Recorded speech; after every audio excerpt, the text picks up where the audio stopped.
दोस्तों फ्लिपकार्ट पे big billion day cell भी कुछ दिनों में आने वाली है और इसी बीच मोटोरोला की तरफ से भी हमें दो धमाकेदार स्मार्टफोन्स 15 से 20 हजार की रेंज में लॉन्च होते हुए देखने को मिल चुके हैं। सबसे पहला है मोटो का G54 5G फोन, जो कि 8+128GB वेरिएंट के साथ आपको 15,999 रुपए पे फ्लिपकार्ट पे मिलने वाला है और वहीं पर इसका एक 12GB वाला वेरिएंट भी आता है। खैर उसको स्किप करते हैं और यहाँ पर मोटोरोला का जो दूसरा स्मार्टफोन है वो है G84 5G, जो कि 12+256GB वेरिएंट के साथ 19,999 में आपको अभी के टाइम में फ्लिपकार्ट पे देखने को मिल रहा है। अब ये तो रही इनकी प्राइसिंग के बारे में बात, लेकिन जो सेल आने वाली है दोस्तों उसका वेट आप डेफिनेटली कीजिए। जो भी डिसीजन लोगे वो सेल आपकी ज़्यादा नहीं होगा तो 2 या 2,500 रुपये तो बचाकर आपको देने वाली है। सो गाइज इन दोनों स्मार्टफोन्स को हम इस वीडियो में कंपेयर करने वाले हैं और मैं आपको बताऊंगा कि कौन सा स्मार्टफोन आपके लिए अच्छा होने वाला है। या तो आपको 16,000 रुपये में G54 5G परचेज कर लेना चाहिए या 20,000 रुपये लगाकर आपको G84 5G की तरफ जाना चाहिए। तो जो सारे कंफ्यूजन होंगे आपके वो आज के इस वीडियो में क्लियर होने वाले हैं। वीडियो स्टार्ट करने से पहले मुझे जान लीजिए, मेरा नाम है साहिल और इस तरह के इंटरेस्टिंग वीडियोस आपको हमारे यूट्यूब चैनल पे हमेशा मिलती रहेंगी। अब चलिए दोस्तों इन दोनों स्मार्टफोन्स के बारे में बात कर लेते हैं। तो मोटो का G84 5G आपको थोड़ा सा लाइट वेट देखने को मिलने वाला है, बिकॉज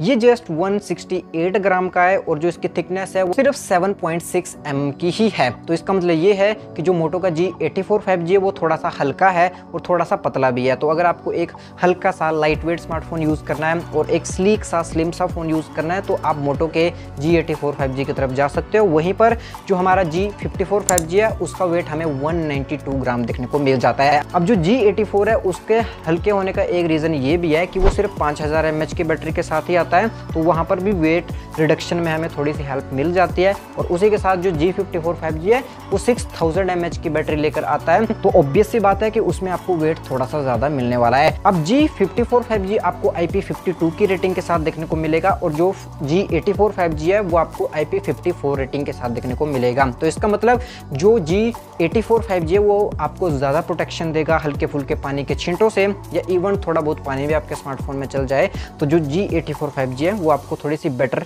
प्रोटेक्शन आपके स्मार्टफोन में डेफिनेटली देने वाला है।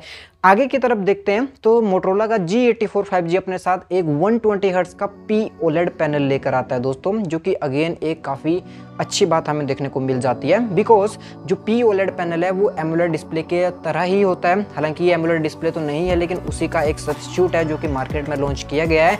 तो काफ़ी अच्छे कलर्स आपको G84 5G में देखने को मिल जाएंगे। और मैं ऐसा क्यों कह रहा हूँ, बिकॉज HDR10+ को भी ये डिस्प्ले सपोर्ट करती है और 10 बिट के कलर्स भी ये डिस्प्ले सपोर्ट करती है। बाकी जो G54 5G है वो नॉर्मल LCD पैनल के साथ ही आता है, तो वहाँ पर आप कुछ ज़्यादा एक्स्ट्रा या बेटर डिस्प्ले क्वालिटी जो है एक्सपेक्ट नहीं कर सकते हो अगर आप G84 5G से कंपेयर करते हो। तो जो इसकी डिस्प्ले है वो आपको काफ़ी अच्छी मिलने वाली है, 1300 निट्स की आती है, तो धूप वगैरह में भी आप देखोगे तो आपको कोई ज़्यादा दिक्कत नहीं आने वाली है। और इसके साथ ही 240 हर्ट्ज का टच सैम्पलिंग रेट भी है, लेकिन मोटो के G54 5G में आपको 180 हर्ट्ज का जो टच सैम्पलिंग रेट है वो देखने को मिल जाता है। तो सम अप करके दोस्तों एक ही चीज़ कहने का मतलब है कि ये नॉर्मल कोई डिस्प्ले नहीं है, ये एक POLED डिस्प्ले है। जब भी आप इस पे कोई भी कंटेंट देखते हो, यूट्यूब पे वीडियोस प्ले करते हो या आप नेटफ्लिक्स पे या OTT प्लेटफॉर्म से वीडियो देखोगे तो वो आपको देखने में थोड़ी सी बेटर लगने वाली है। जो कलर्स होंगे वो थोड़े से बेटर प्रोड्यूस करके दोगी। अगर आप एक टेकी बंदे हो, आप थोड़े से नॉलेज रखते हो, तो आपको पता ही होगा कि एक जो नॉर्मल IPS LCD डिस्प्ले है और जो POLED या एमोलेड डिस्प्ले है वो आपको एनी डे बेटर ही परफॉर्मेंस ला कर देगी। जब भी आप कुछ भी कंटेंट अपने डिस्प्ले पे देखते हो, इवन गेमिंग भी करते हो, तो उसमें जो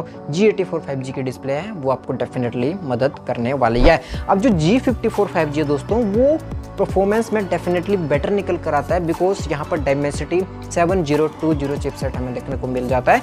मैं ऐसा क्यों कह रहा हूँ, क्योंकि जो G84 5G है उसमें स्नैपड्रैगन का 695 5G चिपसेट लगाया गया है। अब यहाँ पर जो 695 5G है वो गेमिंग के लिए उतना ज़्यादा ऑप्टिमाइज नहीं है। आपने भी डेफिनेटली बहुत सारे वीडियो चेकआउट किए होंगे, तो इसके जो रिव्यूज़ हैं वो हमें कुछ अच्छे देखने को तो नहीं मिलते हैं। अब जो 7020 चिपसेट है मोटोरोला के G54 5G में वो डेफिनेटली जो परफॉर्मेंस है वो तो बेटर लेकर आता ही है, लेकिन इसमें भी हमें एक 12GB वाला वेरिएंट देखने को मिल जाता है। लेकिन अगर 12GB वाला वेरिएंट लेना है आपको तो 17 से 18,000 रुपये आपको उस पर खर्चने होंगे। लेकिन जो मोटोरोला का G84 5G है वो स्नैपड्रैगन 695 के साथ 12GB की रैम आपको 20,000 रुपये में देने वाला है। तो उसमें आप थोड़ा सा ये भी गेस कर सकते हैं कि 12GB की रैम के साथ जो है 695 5G आपको एक अच्छी सी परफॉर्मेंस तो लाकर डेफिनेटली देने वाला है। तो यहाँ पर एक बात तो ये बनती है कि जो स्नैपड्रैगन का 695 5G है वो गेमिंग के लिए तो कहीं भी नहीं बना हुआ है, लेकिन अगर आपको हल्की फुल्की गेमिंग करनी है तो उसमें आप डेफिनेटली ये इंश्योर कर सकते हैं कि जो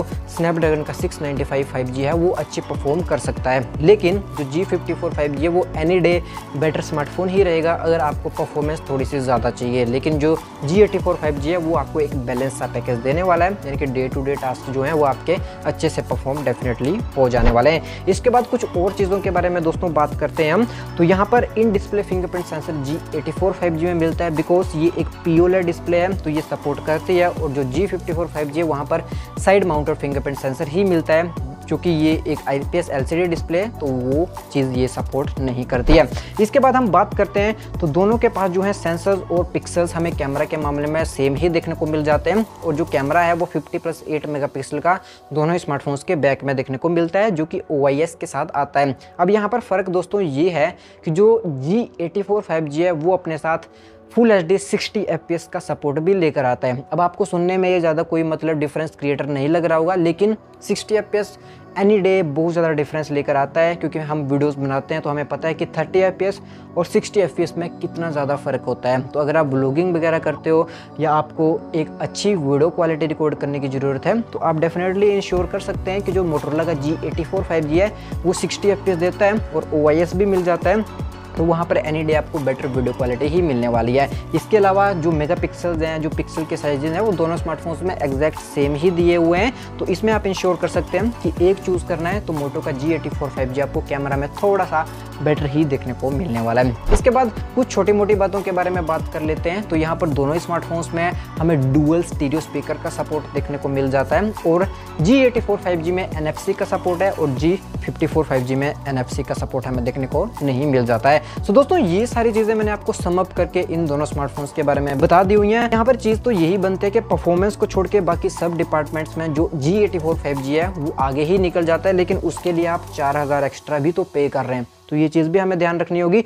तो अब आपको 4000 रुपये एक्स्ट्रा क्यों पे करने होंगे वो मैं आपको बताऊंगा। तो यहाँ पर सबसे पहले आपको ध्यान रखना होगा कि अगर आप 20,000 रुपये खर्च करते हो तो एक बेटर डिस्प्ले आपको देखने को मिल जाएगा, जो कि POLED डिस्प्ले है, HDR10 के सपोर्ट के साथ भी आता है और 240 हर्ट्ज का टच सैम्पलिंग रेट भी हमें इस डिस्प्ले में देखने को मिल जाता है। और उसी के साथ ही जो कलर्स वगैरह होंगे वो भी आपको बेटर देखने को मिल जाएंगे। तो एनी डे और जो फिंगरप्रिंट सेंसर है वो भी एक प्रीमियम चीज़ हमें देखने को मिलती है, तो वो भी इन डिस्प्ले है। तो उस चीज़ के लिए आप 4000 रुपये एक्स्ट्रा खर्च सकते हैं। दूसरे नंबर पे ये काफ़ी लाइट वेट स्मार्टफोन है, 168 ग्राम का है और थोड़ा सा पतला भी ये स्मार्टफोन है। तो अगर आपको हल्के फुल्के लाइट वेट स्मार्टफोन कैरी करना पसंद है तो उसमें भी आप इसको पिक कर सकते हैं। इसके साथ ही कैमरा में 60 FPS का सपोर्ट भी मिल जाता है, जो कि एक डिफरेंस क्रिएटर तो है। चौथी चीज़ 12 GB की रैम और 256 GB की स्टोरेज ये आपको देने वाला है। तो अगर आप स्नैपड्रैगन का 695 प्रोसेसर यूज भी करते हैं 12 GB के रैम के साथ तो आपको इक्वल से ही परफॉर्मेंस मिलेगी। थोड़ा बहुत फर्क होगा गेमिंग ऑप्टिमाइजेशन में, लेकिन अगर आप हैवी गेमर नहीं हो,